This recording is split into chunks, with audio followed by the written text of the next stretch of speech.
Jamie. Ah. You know, he says goodbye to Claire before the battle, and my God, why can't he be a real person? Why can't he be real? Because Sam Heughan is just so good. He gives her that really intense stare, and he goes to kiss her, and I don't know about you, but it was like I was run over by a truck. He just does such a great job of, he's just so in love with her, and she's in love with him, but he does that intense stare before he kisses her when he says goodbye, and then he does that bow. Like, hello, I was already bowled over by the stare, and then you got a bow when you say goodbye to her, and I'm like, this is too much. I can't handle it. It's overwhelming. You're not a real person. That's really depressing. So I'm just gonna pretend like you're talking to me. And then when he comes back from the battle, and again, there's just like that longing he has for her, and he really has a great, you really get this feeling that he's just so grateful that he survived, and he's in love with Claire, and just this eye looks, right? It's just, he's just so good, and it's just, I don't know. I'm getting all steamy just talking about it. And how many knee shots did this episode have? Everybody's so into Sam's knees, and like, I don't know if the show was like really conscious of it at the time that they were shooting it, but like, I think there's like three instances of him with his like knee up in that kilt. What should we call it? Knee love? Let's talk about Lt.Foster showing up, right?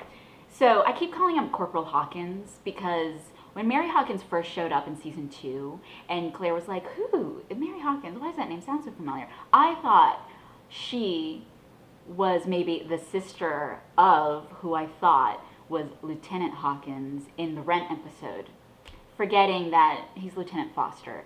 But in my head, I kept calling him Hawkins because I thought that maybe that was the connection. When Dougal goes to test the marsh, I thought, wouldn't it have been interesting if maybe Lt.Foster was on the other side of that?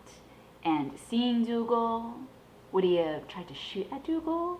And then how would that have changed the scene later that we see between him and Dougal? Because I liked how they had him show up in this moment, and then they have this exchange, and he says the wrong thing. I don't know. What would you have thought? Would that have changed? I don't know. I just was like playing with it, and I thought, because Lt.Foster never seemed like a really bad guy. He seemed kind of practical. He never seemed like totally a bad guy. I don't know. I'm a little bit sad to see him go. He was really cute. Oh, did any of you think it was strange that Claire didn't right away attend to Rupert when they both walked into the infirmary? Why wouldn't she be quicker about that? Why wouldn't she be like, oh, it's Rupert?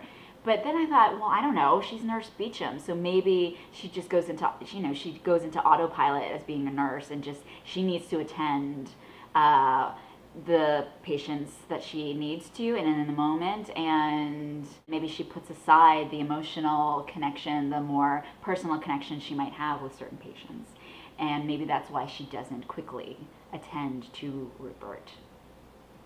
Another fun little tidbit, because why not, bring some fun back into this a bit of an intense episode. I felt like Andrew Gower, who plays Prince Charles Stuart, did such a great job. I think he does a great job. This is the first episode where I really appreciated him more because he has a tough role. You can make Prince Charles a total caricature. They dress him as a peacock. Notice how stark that tartan is that he wears. Those colors were way more popular of the time. And if you could afford those bright blues and reds and purples, yellows, that was a little bit more of the fashion. And so when we see Prince Charles in this bright red, like Stuart plaid, it's just, he's such a peacock. He's just like such a dandy, right? But I think Andrew Gower does a really good job of portraying him. And even though his damn mark me's, right? Like, your drinking game, every time he says mark me, I think he said it 3 times in this episode. So he does a really great job. And he walks a fine line, and I give him credit for sort of bringing an interesting angle to this character.